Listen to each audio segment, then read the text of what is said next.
I am tasked to give some form of eulogy for Tito Johnny and to the remembrances of his life.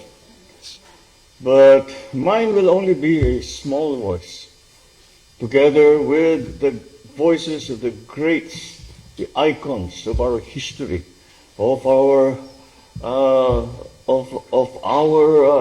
legislature, of our legal system, of our jurisprudence. It just goes to show that he has touched every part of Philippine society, and not just touched, but influenced it greatly. And he worked very hard to always do that for the good. And so there are many commentators who can better express the greatness in those grand settings that I mentioned to Tito Johnny. So perhaps what I can contribute is how I knew Tito Johnny. And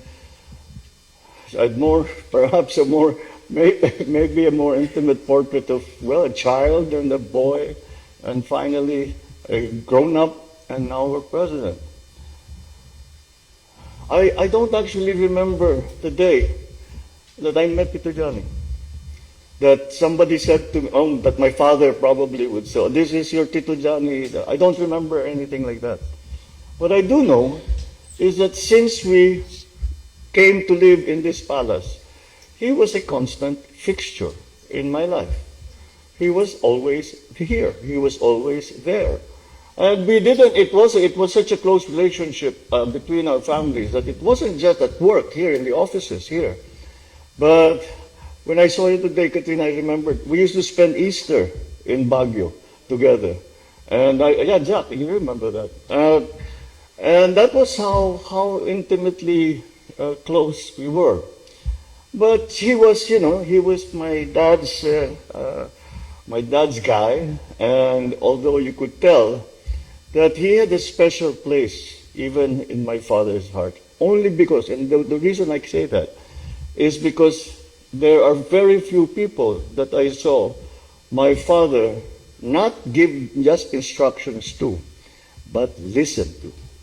He was one of those very few people. I know you know some of the others, but he certainly was one of those. But that was my impression of him as a boy. And Tito Johnny was always there in the office when my father would call for me, at dinners, at social events, at formal events, ceremonies, etc. But I never really worked with him until one time we were both on the board of a company, and we were talking about a very large project. And in his signature fashion, he didn't say very much. He just sat there, he was looking through his notes, and spoke up and said, okay, that's fine, but this is what you need to do. You've missed certain things. It was mainly about taxation. And after that meeting, we looked at all of his suggestions and all of his insights, and we said, we just missed all of this. And he's exactly right.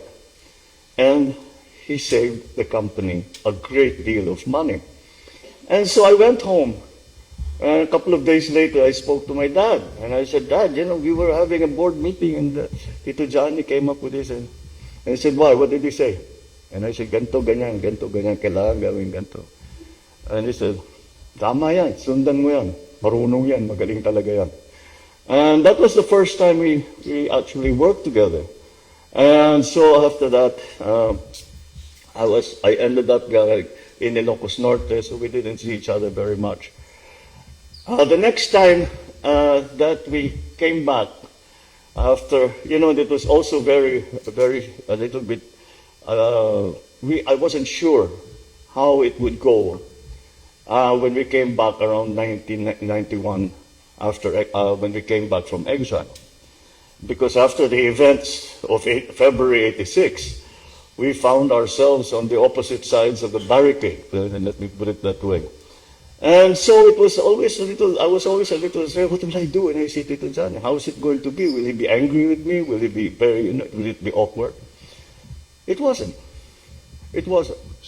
The relationship that we had forged between his family, my family, between himself, my father, between him and us, just took over. And it was as if, we were just, we had met, we just left each other 1 week ago. And we came and we started work. So we started working together as congressmen in the 14th Congress. And that's when I started working with him, and I remember that this is one of the smartest people I know. So I'd always pick his brain. I'd always go, and he taught me. He was my tutor. He was my mentor.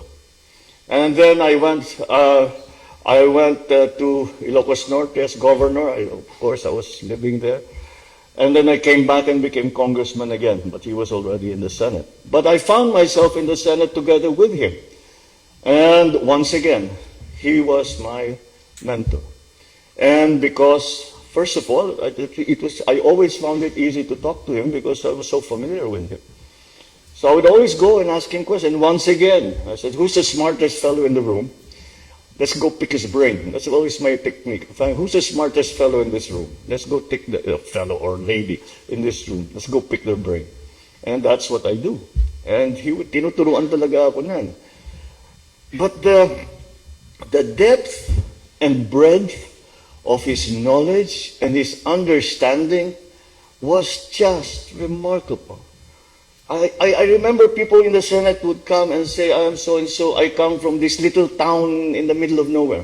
Oh, I remember, I was there, how is Lola like this? And the people that came from the dead, because when I was there, there's ikwento niya lahat. Hindi niya nakalimutan ang mga pangalan, hindi niya nakalimutan yung mga nangyari, hindi niya nakalimutan kahit isa sa mga nakilala niyang tao, kung ano, kahit isa sa mga pangyayari. It was just amazing. And I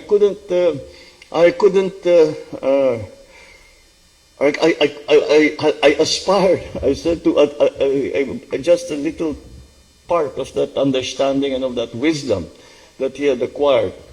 Because Tito Johnny never took anything lightly. He was a very serious person. Everything that came to him, he would think about very hard. He would study about very, very hard. And he will not, until he has some conclusions, he will not say anything until his thoughts are totally formed and completely formed. And that was why he is such a good lawyer, he was such a good congressman, such a good Senate president. And he was good at wherever he found himself, he took the job very, very seriously. He studied very, very hard. And so during the Senate, I remember he took me by surprise once in the Senate. We were discussing the Bangsamoro Basic Law. And he was interpolating me because I was sponsoring a substitute bill. And so he said, Bong, I'm going, Bongbong, Bongbong, tawag niya sa akin. Bongbong, ito ka. Ako interpolating kita, ha? So you be ready because I got it. Okay. So we were in the middle of this interpolation. And suddenly, out of nowhere, he started asking me about Quranic studies because we were talking about the BBL. I have nothing. I have no background in that. Buti na lang, while I was on the podium, next to me sitting was one of my advisors who was a Muslim imam. So, ano sabi niya? Ano ba yung sagot? Ano ba yung sagot? Buti na lang. So, nung nag-suspend kami, I go up to him and say, Tito naman, bakit mo naman ako tinanong ng mga Quranic studies? Dapat pinag-aralan mo yan. You should know these things. You should, napagalitan pa ako. You should know these things. You should know these things. Yes, Tito, you're absolutely right. I should. Then, pati yung pagsagot ko, tinuturuan ako. Ganito ang pagsagot mo. Para maintindihan ng tao, you should do this like this, and like that, and like this, and like that. And so that was our whole relationship. And even when he was a Senate president, he would still find the time to come down and, give me advice and guide me.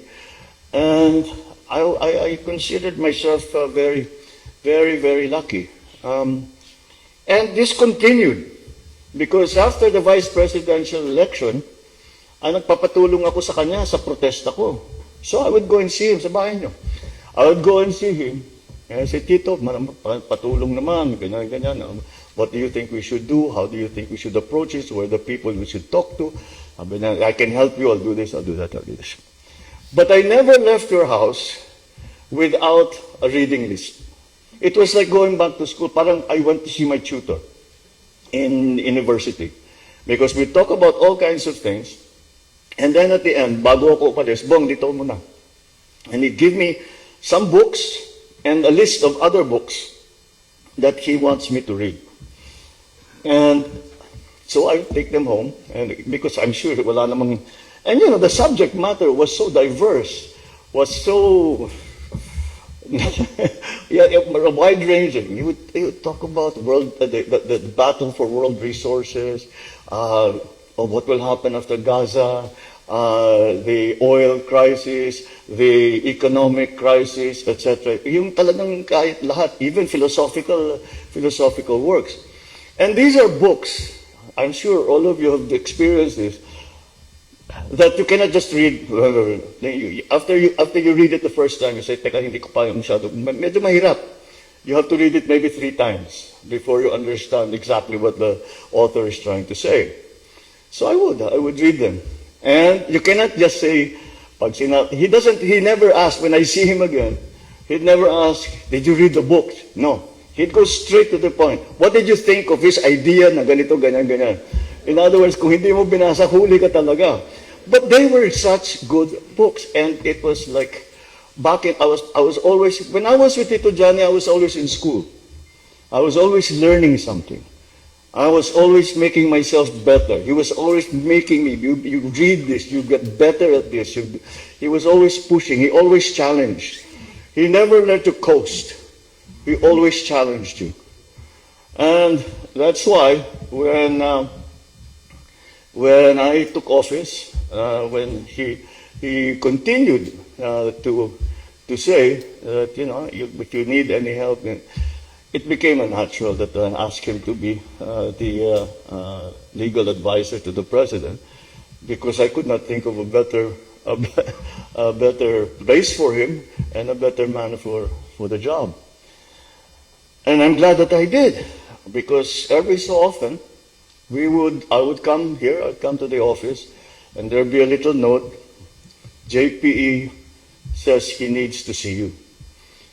Whenever that happens, you better go and see him immediately, because he doesn't do that. He will do that only if it's very important. So I go straight to his office. And of course, he would say, what you're about to do is a big mistake. You cannot do that. It's illegal. It's not this. It's not proper. It's like that. But with him, it's not only criticism. The way around it is this. This is the solution to your problem. Laging may sagot. Because he was just such a good lawyer. He could argue either side of the question and make a good argument at that. However, the one principle, the line that he never crossed, was that, you know, he would say, well, how would you like us to argue this? What would you like? What's the result what's your ideal result to all of this? And I tell him, I say, sana magkaganto, sana maayos natin ng ganyan. And he would do it. And he would do it exceedingly well, better than most anyone that I knew. And I always kept thinking how every time I would sit down, it's like talking to my dad.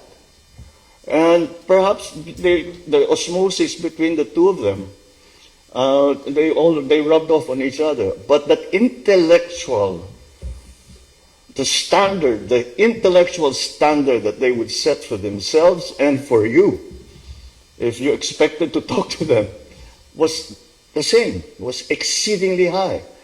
And it's not because they're mayabang or they're showing off how smart they are and how much they know. It's because that is the only way to truly solve a problem. You have to think about it very, very deeply. Wag mong minamadali. Wag mong minamadali. Pag-aralan mo na mabuti. You talk to everybody that you can talk to. The striving for excellence in everything that he did was something that he even passed on to us. And he said, not just me, you should strive for excellence too. And we have many, many stories. Those of you who have attended some of our meetings upstairs, Tito Johnny would be there sitting next to me. And we'd all think he's already sleeping. Kasi nakaganon, nakatulungan siya na ganun. Then suddenly, he would say, wait, you're missing something. And let's say we're talking about some places. When I wrote the law for creating that facility, what we meant to do was behind that. When I argued that the case in the Supreme Court, he was, and his insights were way beyond our understanding. And the contributions that he made when he was legal counsel to the president were unfathomable. Are so there's no way that we can quantify, we can somehow measure the importance of what he did. And so until the very end, the remarkable thing about Tito Johnny is that he until the very end, he never stopped working. His brain kept working. He still, until the last day that I spoke to him, ganun pa rin yung kanyang memory, ganun pa rin yung kanyang cognitive ability, ganun pa rin yung, his brain was a 20-year-old brain in a 100-year-old body.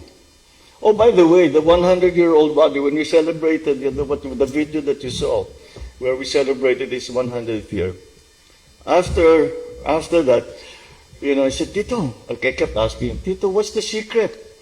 How do you stay young like you, And he just smiled. He never really said anything. And so, of course, again, during his birthday celebration, I said, Tito, ano ba sekreto? I want to be like you also when at first I want to live to 100 years old. And I want to be like you when I'm 100 years old. And then sabi niya, alam mo anak, I'm not sure that I'm 100 years old. I think I'm older. Sabi ko, bakit? Nawala yung records ko sa gera. But eventually, I found, apparently, Katrina just told me, that he found his papers eventually. And ladies and gentlemen, this man was 103 years old, which is even more remarkable. But the one thing, in all of his maneuverings, in all of his very clever ways of getting his best result, of helping us, of helping everyone, the one line that I noticed that he never crossed was this. Yeah. When he believed in his heart of hearts that what you were trying to do was against the national interest, he would remove himself. And he'd say, I do not agree with this. You go ahead and do what you think is proper, but I cannot be part of this. And that was Tito Johnny all the way. He was, after being the genius of a lawyer, after being a long-serving, taking all the very important positions in all the departments of government, the legislature, the judiciary, and the executive. After all that, that is the most important part of him was his being a national servant. And that's how he saw himself. We are here to serve. And therefore, we will do everything that we can to make the system work. But I cannot be part of anything that I believe is against the national interest. And that is the core of Tito Johnny. And it is a lesson that we all learned from. We learned from many people, but we also learned it from him. And it was an important part of his being. Will we, in our lifetimes, find another person like this? I don't think so. I don't think so. Not in my lifetime. Maybe you guys, you younger people, you will meet some other genius some other remarkable person such as this. But I will not. Not in my lifetime. Not anymore. He was what we now, the phrase we now use is that he was old school. Old school. He was an old gentleman. He was old school. He was always correct. He was always proper. He was always, every time, and he showed up to everything. Even the kid's birthday party, basta he invited him, he'd come. Which said, Tito, you didn't have to come. Of course I did. Of course I have to greet everybody and like this. And that was the man he was. He was devoted to his work. He was devoted to his family. He was devoted to the country. And there is no higher praise than I can make of anyone. Of anyone that I know that has served in government, that has served the country. There is no greater praise for anyone than to say that he lived, he was willing to die, he was willing to bleed for the country. And that's what we will miss. Perhaps we don't find so many of those people anymore. So as we grieve the loss of JPE, let us also be grateful that at some time in the history of the Philippines, there was a man who devoted his entire being to the service of the Filipino. Woods that we, the rest of us, could be able to do even a little bit of what he had done. But we must all follow that example that he gave to us. We must always remember the benefits, the contributions that he made to the Filipinos, to the Philippines. And that is how I will remember Tito Johnny. He is my Tito. I